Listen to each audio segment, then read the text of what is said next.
Good morning, everybody. Welcome to history class. So I've had some questions about the political cartoons, so I figured I'd record a video going over them and how to dissect them, how to analyze them. So I'm going to share my screen here. I'm going to show you the assignment we're working on here. So as you can see, I have it pulled up here, presidential political cartoons. You'll find this in module 1. So what they're doing here, they gave you 3 political cartoons, okay? One for Harding, one for Coolidge, and one for the esteemed Hoover. And we're supposed to break them down and figure out what the artist is trying to say to us, okay? So we have 1921 to 1923 for Warren Harding, okay?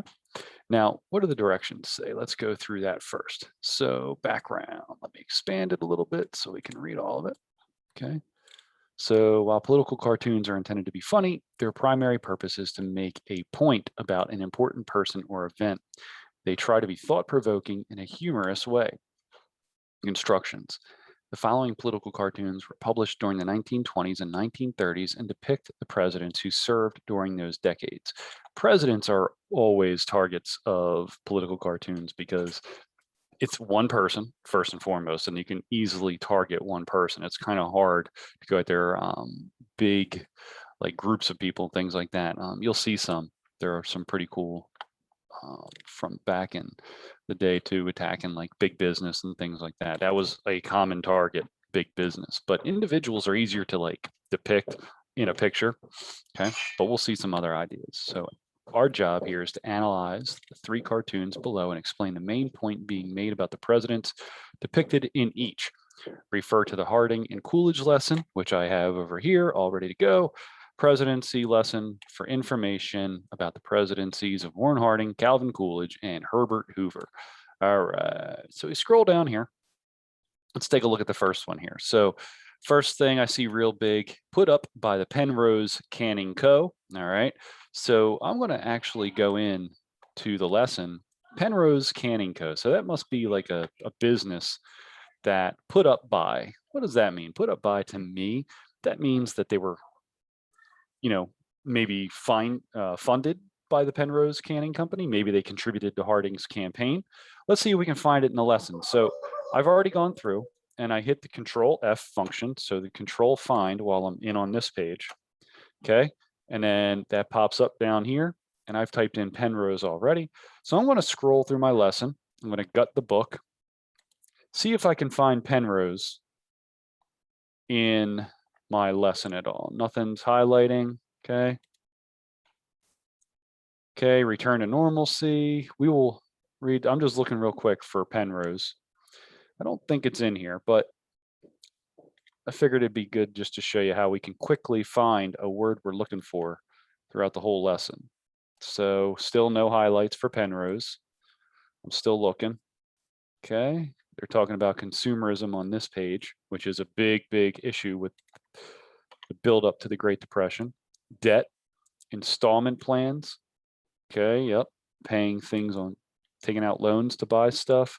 All right, so still no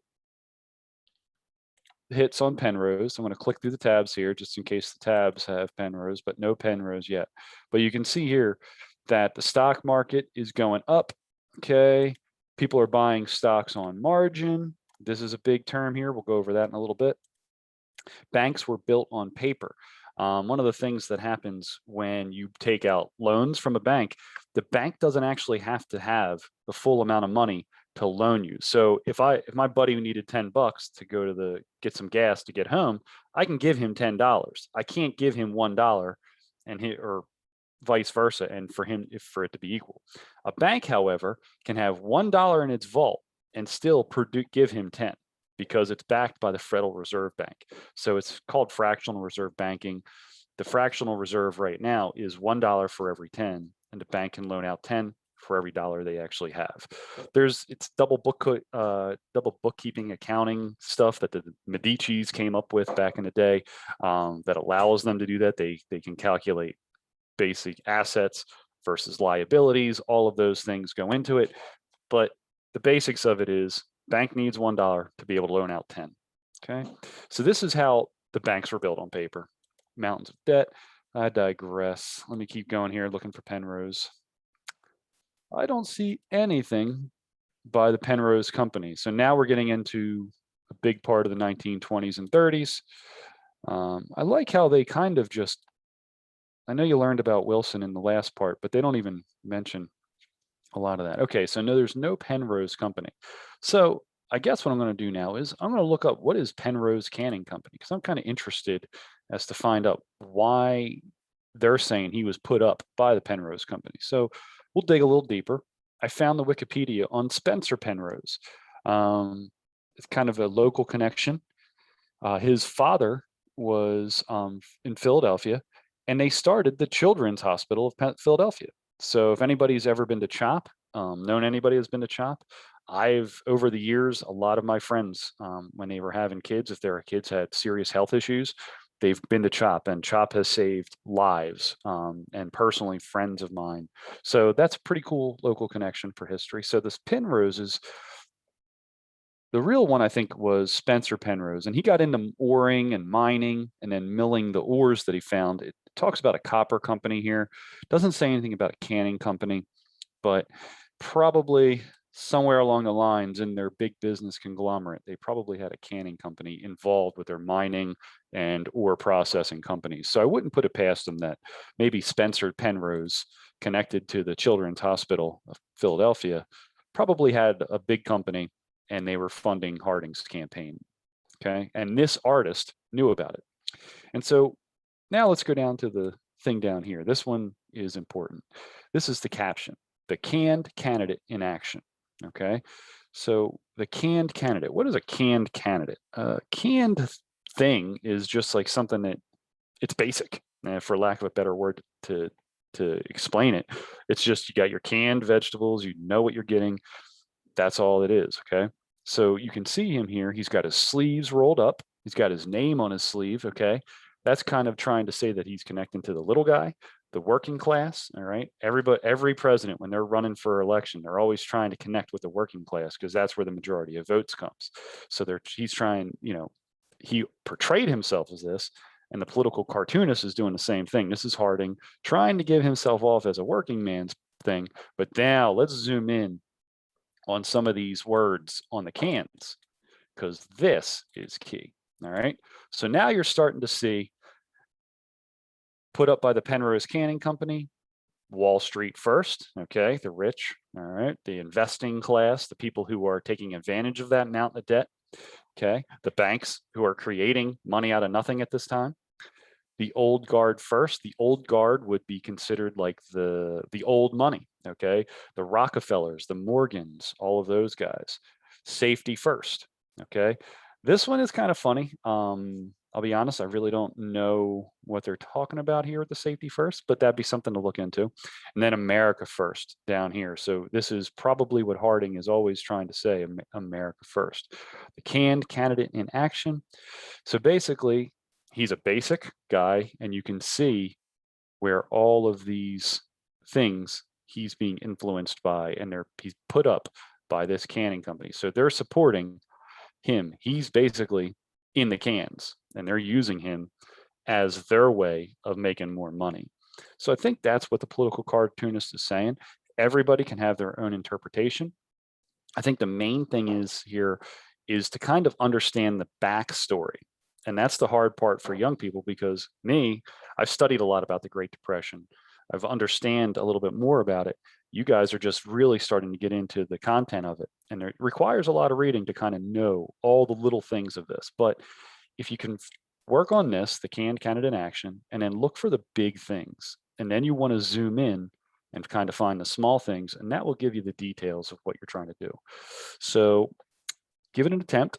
You can work on that. So we can type it up. Harding is being portrayed as can't spell it. Portrayed